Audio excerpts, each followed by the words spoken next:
Last time we stripped away the illusion. America calls itself a democracy, but it was built as a republic, designed to protect property and privilege, not the will of the people. The myth of democracy gave citizens a voice, but the system made sure the loudest voices belonged to those who could afford the microphone. And when the gap between the many and the few widened, it didn't close, it calcified.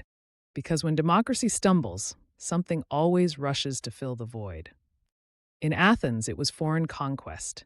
In America, it was something far more insidious: the rise of an oligarchy hidden in plain sight. This is the story of how corporate wealth, political ambition, and concentrated power fused into a new ruling class, and why the people they claim to represent were left fighting for scraps. Power doesn't disappear. It just changes hands.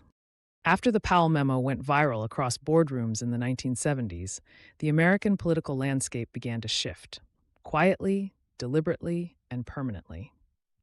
The corporate world took the advice. They formed think tanks, bought media channels, flooded universities with money, and stacked the courts with business-friendly judges. They built a machine to make sure that public policy no longer served the public. By the 1980s, it was working. Ronald Reagan entered office with an army of corporate strategists and economists behind him. Two-thirds of the policies he pushed were lifted straight from the Heritage Foundation, the think tank born in the shadow of the Powell Memo. Taxes were slashed for the wealthy. Unions were gutted. Regulations were treated like red tape instead of public safeguards. Government wasn't shrunk. It was privatized, sold off, rented out to the highest bidder. And by the 1990s, Democrats weren't resisting the tide. They were riding it.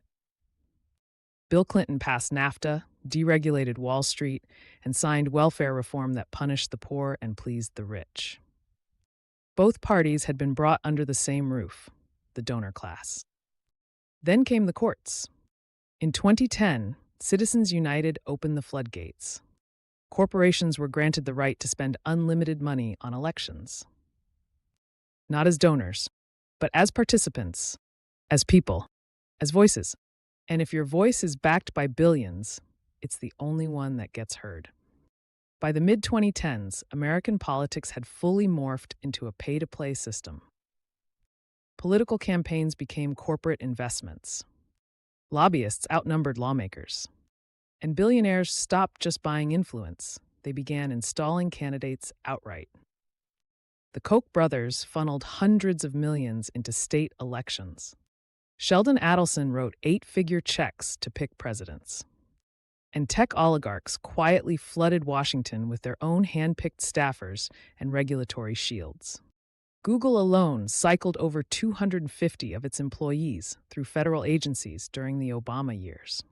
That's not oversight. That's infiltration. And it's bipartisan. Today, nearly 700 current or former members of Congress, the military, or federal agencies hold high-ranking jobs at the top 20 defense contractors. That's not a revolving door. That's a permanent merger between profit and policy. This isn't corruption in the back alley. It's influence in plain sight. We don't elect leaders anymore. We elect marketing campaigns bankrolled by billionaires. And while voters are given the illusion of choice, the real decisions on climate, labor, healthcare, war are made by the people who own the podium, not the ones who stand behind it. This is what oligarchy looks like. Not a dictatorship with a face on the wall, but a boardroom with no windows. A government where laws are passed because they increase shareholder returns, not because they serve public needs. And the result? The wealth gap is now the widest in modern U.S. history. The richest 1% own more than the bottom 90% combined. Social mobility is frozen. Life expectancy is falling.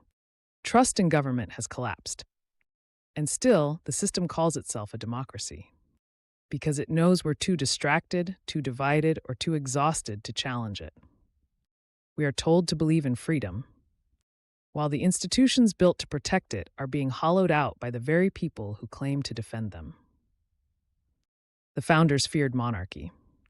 What they didn't predict was an empire ruled not by kings, but by CEOs. An oligarchy didn't storm the gates. It bought them. What happens when democracy no longer works for the many, but only protects the powerful few? In our final episode of Rigging Democracy, Slow Death or Last Stand, we'll confront the tipping point and what it will take to pull democracy back from the brink. Stay with us. Episode 5, Slow Death or Last Stand.